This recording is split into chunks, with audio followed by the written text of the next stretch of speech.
My name is Samuel Sam Miller. For 42 years, I carried a weight in my chest, a cold, hard stone of grief that never truly went away. I buried it with my little brother, Jake Miller, in the winter of 1983. They called it one of the worst transportation disasters in the state's history. A Silver Line coach, packed with college students returning from winter break, lost control on a patch of black ice during a ferocious January blizzard.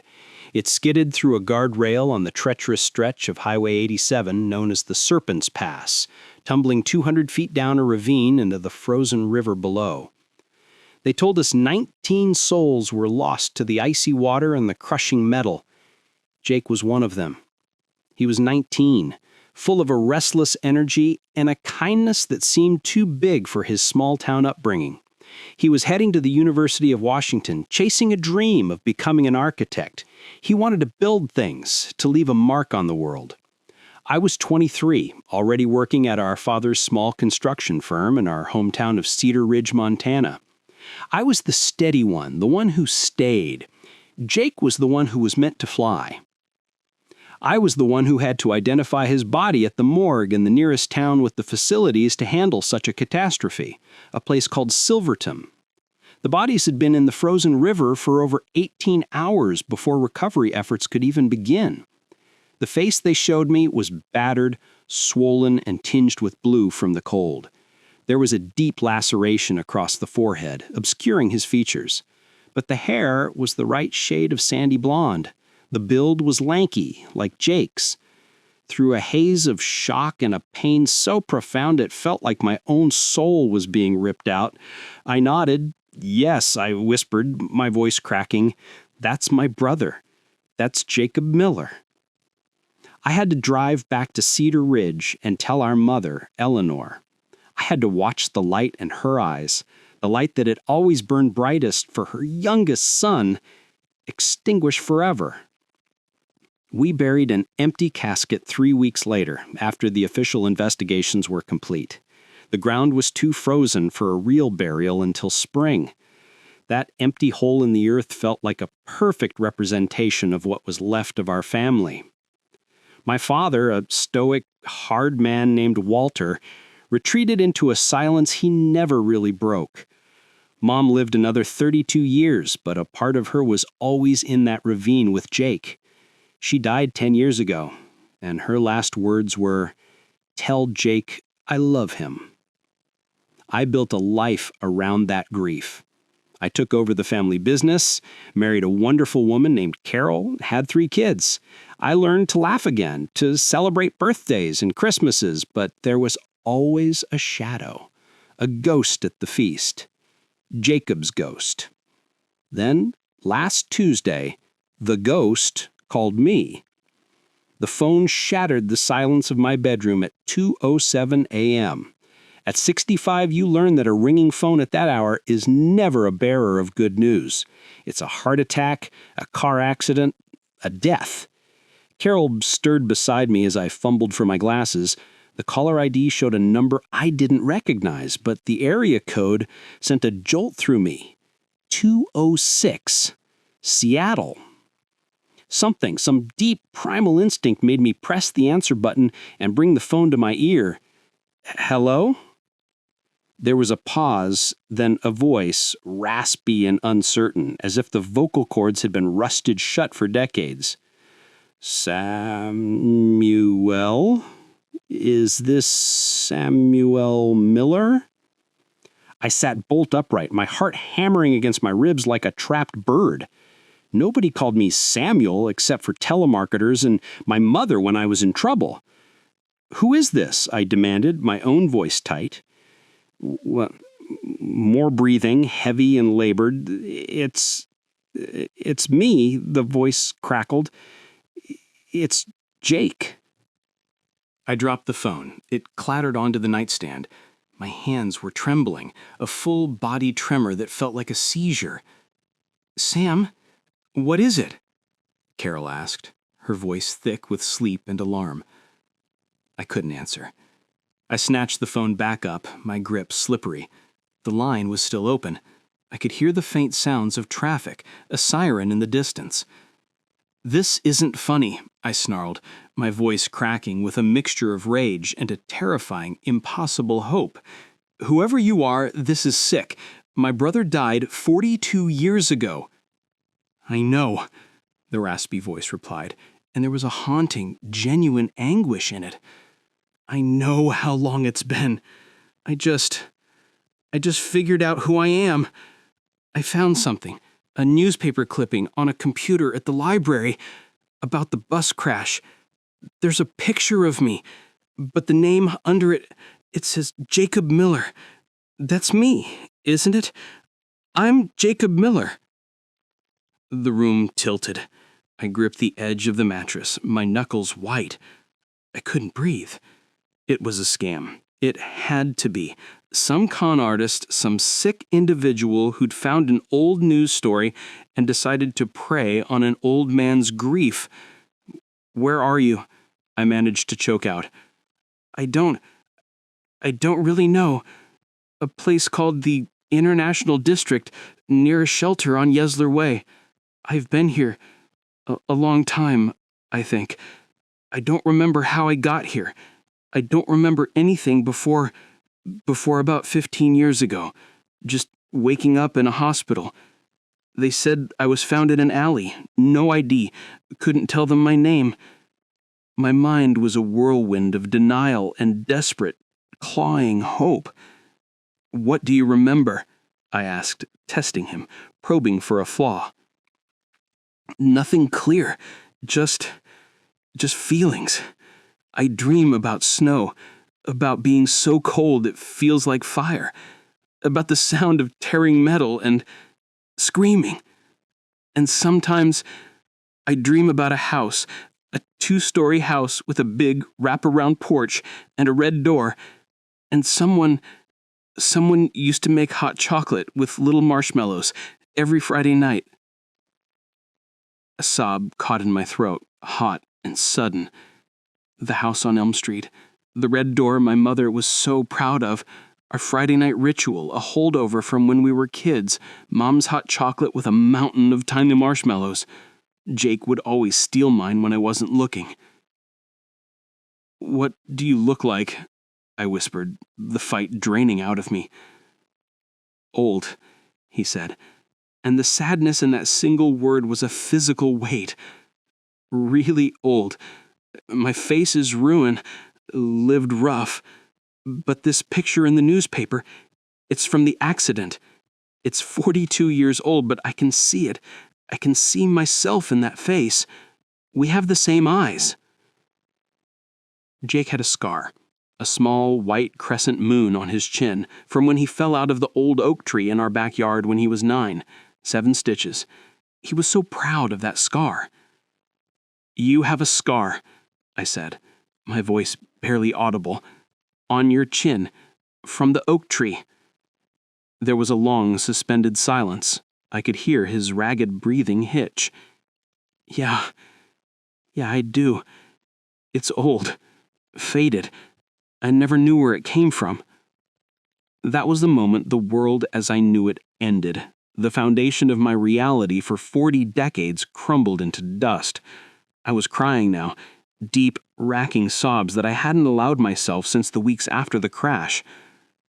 "Give me the address, the exact address of the shelter. I'm coming to get you." "Sam, you shouldn't," he said, his voice small. I'm not the person you remember. I don't remember being him. I'm just a bum. I probably smell. I look scary. I just called because I thought someone should know that maybe there was a mistake." "Tell me where you are, right now."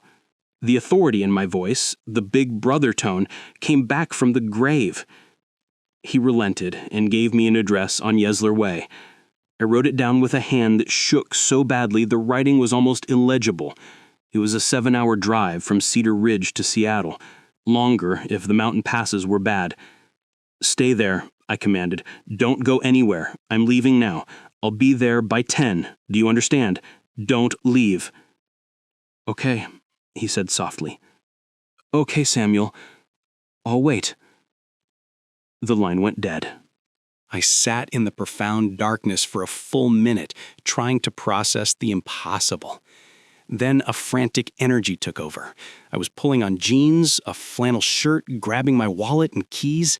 Sam, for God's sake, what is happening? Carol was fully awake now, her face pale with fear. I have to go to Seattle, I said, my voice sounding distant, robotic. Now? At 2 a.m? Sam, you're scaring me. I looked at her, the woman who had been my anchor for 40 years. How could I possibly explain? The words wouldn't form. It's Jake, I finally stammered. He's alive. I have to go. I was out the door before she could form a response, her stunned silence echoing behind me. The drive was a surreal 7-hour blur. I drove in silence, the hum of the tires on asphalt the only soundtrack. My mind was a battleground. One side screamed that it was a cruel, elaborate hoax. The other, a part of my heart I thought had petrified long ago, whispered that it was true.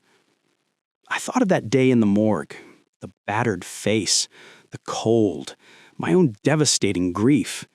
What if, in my shock, I had identified the wrong young man?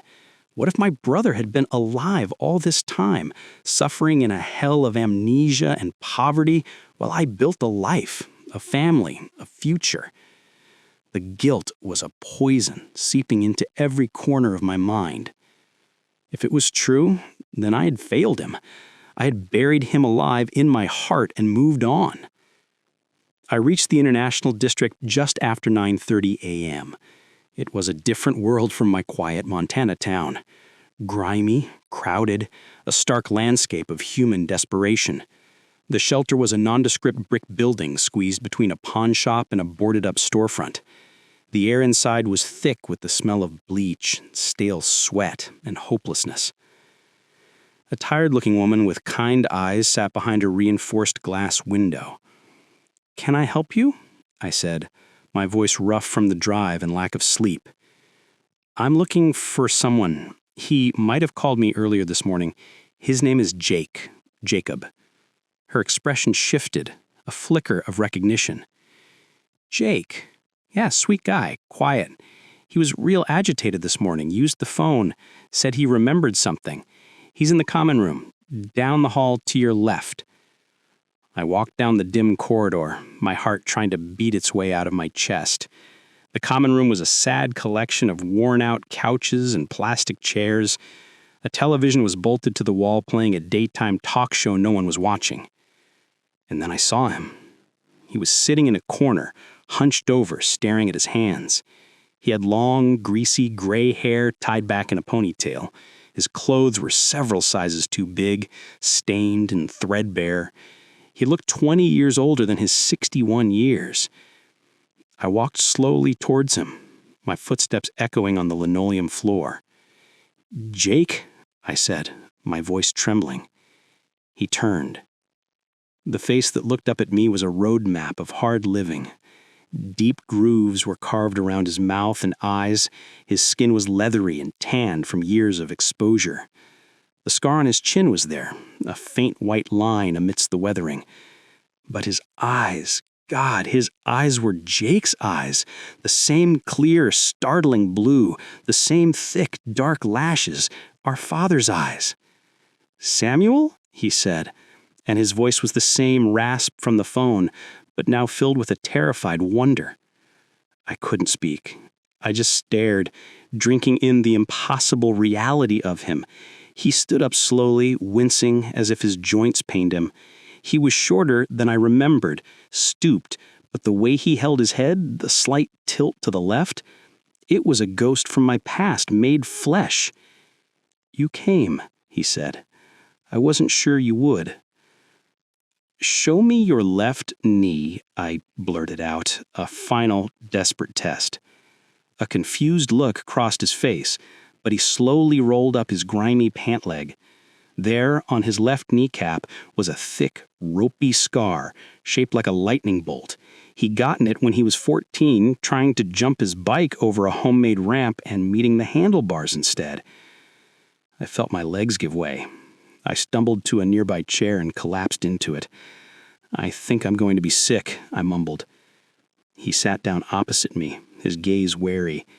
He said, "I'm sorry. I'm so sorry for all of this." "Tell me about the bus," I managed to say. "What do you remember?" "The snow," he said, his eyes losing focus, looking at something far away. "It was so loud. The wind. The bus was sliding. The driver was fighting the wheel. And then we were falling. It was quiet for a second, just falling. Then the impact. Cold. So cold it burned. Water. I remember choking on water. And then nothing. For a long, long time." He rubbed his temples. "The next clear thing is Harborview Medical Center 15 years ago. A nurse said I was brought in malnourished, dehydrated. I had old fractures, healed wrong. They said I had significant head trauma, probably from years before. I was John Doe." 15 years, I repeated, the number a stone in my gut. "What about before that? The years between the crash and the hospital?" "Flashes," he said, his voice dropping to a conspiratorial whisper. "I remember mountains, tall, dark pines, the sound of machinery, chainsaws. I remember being so tired, my hands bleeding. A man with a tattoo of a snake on his neck. He'd yell, give us orders. We lived in bunkhouses. They paid us in cash, whiskey sometimes, pills." He looked up at me, his blue eyes wide with a dawning horror. "I was a prisoner, Sam. I wasn't lost. I was taken." The pieces began to click into a horrifying new picture. The remote stretch of Highway 87, the chaos of the crash, a logging truck driver maybe, or a crew from one of the illegal operations that pepper the National Forest land. They find a dazed, injured young man with no memory. Not a victim to save, but a resource to exploit. Free labor. A slave. "They kept you," I said, the words tasting like ash. "For 27 years? He nodded, a single sharp movement. I think when I got too old, or when my memory started to become a problem, or I got sick, they dumped me in the city, left me to die." A cold fury began to burn in my chest, a feeling so foreign and intense it overshadowed the shock and the grief. It was a pure, undiluted rage. Someone had stolen my brother's life. They'd stolen him from his family, from his future, and they'd thrown him away like garbage. "We need proof," I said, my voice now steady and hard. "Scientific proof. Then we're going to find out who did this to you." We went to a private DNA lab in Bellevue. The cheek swabs were quick, clinical. The technician said results would take 48 hours. I paid the exorbitant fee without a second thought. I couldn't leave him at the shelter. I got a room at a clean, quiet hotel near Lake Union. He showered for almost an hour. When he emerged, clean-shaven, his hair damp and combed back, the resemblance to the young man in the newspaper clipping was uncanny. It was like watching a ghost step out of a photograph. Over room service burgers, he was quiet. Can you tell me about me? The me from before?" And so I did. I told him about his obsession with Legos, about his best friend, Mikey, about the time he tried to save a baby bird and cried for a week when it died.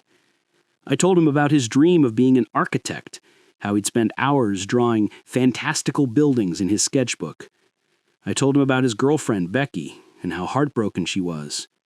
He listened, his eyes glistening, trying to absorb a life that belonged to him but felt like a story about a stranger. The call came 47 hours later. The results were conclusive. 99.98% probability of a full sibling match. He was Jacob Miller, My brother was alive. We held each other in that sterile hotel room, two old men crying for a lifetime of lost years. But amidst the tears, the cold knot of fury in my stomach remained. We went to see a specialist, recommended by the DNA lab, a Dr. Isabel Rossi, who specialized in trauma and forensic psychology. I laid out the entire story. She examined Jake, noting the old, poorly healed fractures, the scar tissue, the evidence of prolonged malnutrition and physical stress. "Your theory is almost certainly correct, Mr. Miller," she said to me, her expression grave. "The pattern of injuries, the amnesia, the fragmented memories of logging, it all fits. Your brother was almost certainly a victim of forced labor. It's more common than people think in remote areas. They prey on the vulnerable. In this case, they preyed on a victim of a national tragedy who had no one looking for him." That was the phrase that sealed it for me, no one looking for him. Because I had stopped looking for him. I had buried him. "What do we do now?" I asked, my voice low. "Therapy. Extensive therapy for Jacob. And for you, Samuel. You've experienced a profound trauma as well. But as for the perpetrators," she spread her hands, "it was a long time ago. Evidence is scarce. It would be a very difficult case to prosecute." I nodded, but I wasn't really listening. Prosecution wasn't what I was interested in. The law was too slow, too kind. The men who did this to my brother had enjoyed 27 years of freedom while my brother lived as a slave. They had enjoyed family, holidays, peace. They had stolen my mother's chance to see her son again. Justice wasn't a courtroom. It was a ledger, and I was here to balance the books. I brought Jake back to Cedar Ridge. The reunion with Carol and my kids was emotional, chaotic, beautiful. He was fragile, jumpy, but the safety and love of a family began, slowly, to work its magic. He started seeing a therapist in Missoula. We got him new clothes, a library card. He was rediscovering the world. But I was planning. Using the fragments of his memory, the snake tattoo, the smell of cedar, the constant sound of a river, the brand of whiskey, Old Crow, I started my own investigation. I had resources. I owned a construction company. I knew men who knew men. I hired a discreet ex-military private investigator named Frank Dugan. It took 6 months. Frank followed the trail of Jake's fragmented past, cross-referencing areas near the crash site with known illegal logging operations in the 80s and 90s.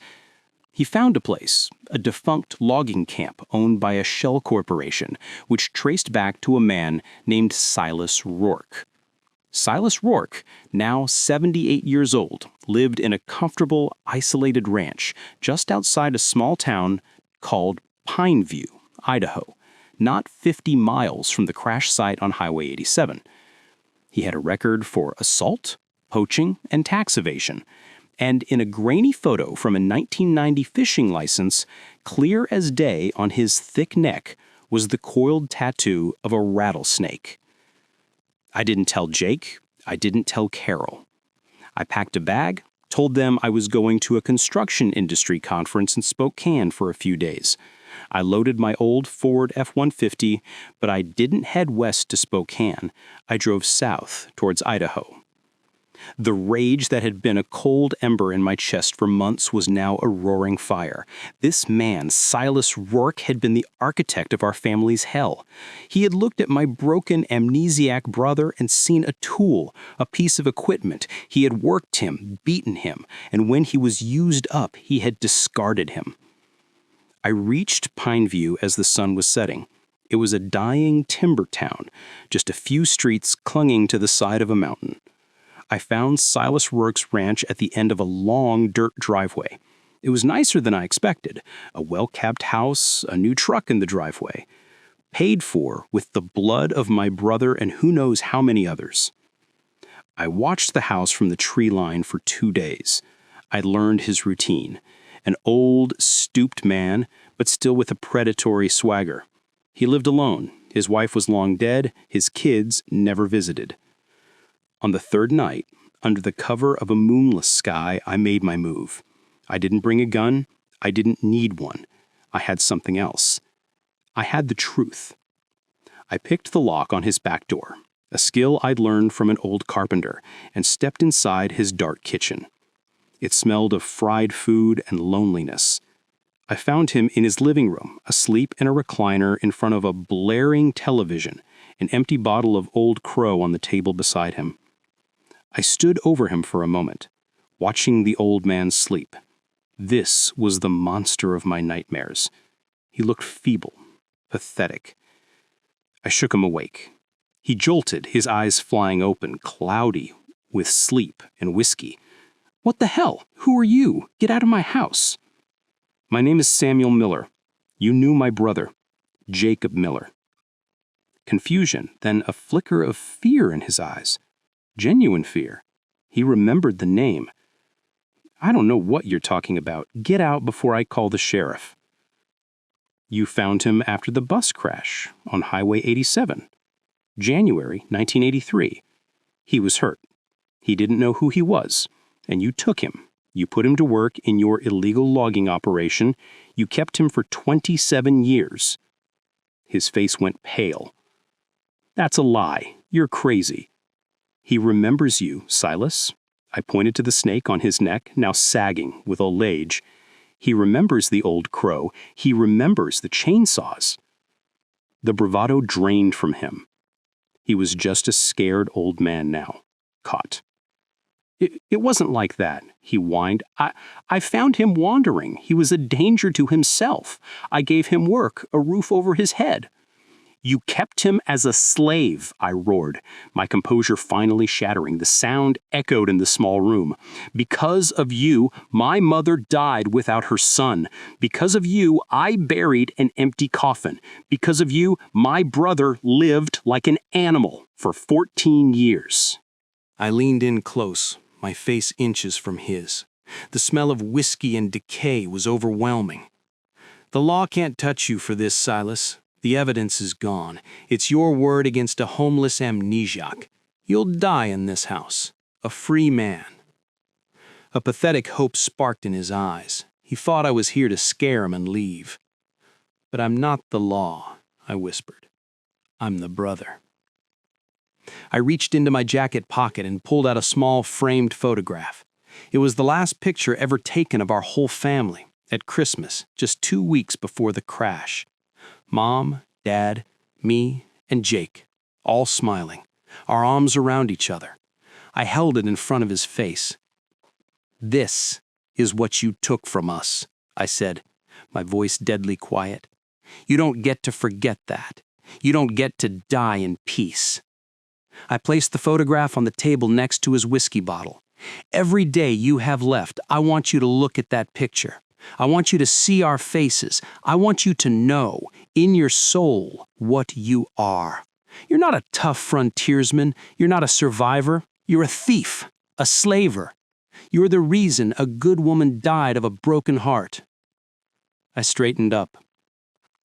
"I'm not going to kill you, Silas. That would be a mercy. I'm going to let you live with this. I'm going to let the knowledge of what you did eat you alive from the inside. I'm going to let you die alone in this chair with my brother's face being the last thing you see." The terror in his eyes was more satisfying than any physical violence could ever have been. He was a man who understood power, and I had just shown him I held all of it. I had taken his peace, just as he had taken Jake's life. "I'll be watching you, Silas," I said as I turned to leave. "And so will they." I walked out of his house, got in my truck, and drove away. I didn't look back. I drove through the night back to Montana, back to my brother.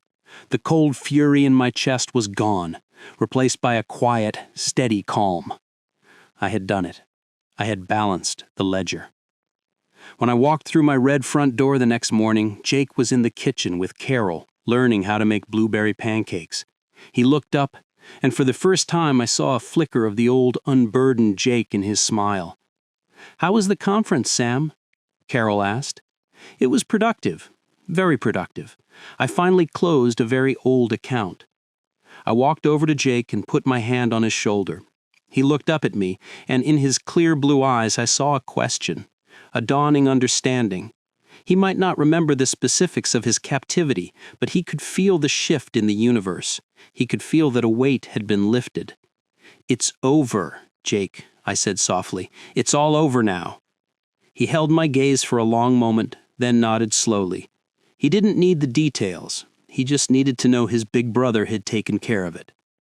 Revenge isn't always a bullet or a blade. Sometimes it's a photograph on a table. Sometimes it's the truth, delivered like a knife to the soul. They took 42 years from my brother. I took Silas Rourke's remaining years of peace. It was a fair trade. My brother was home. He was safe. And the men who broke him would live out their days knowing that the Millers don't stay buried.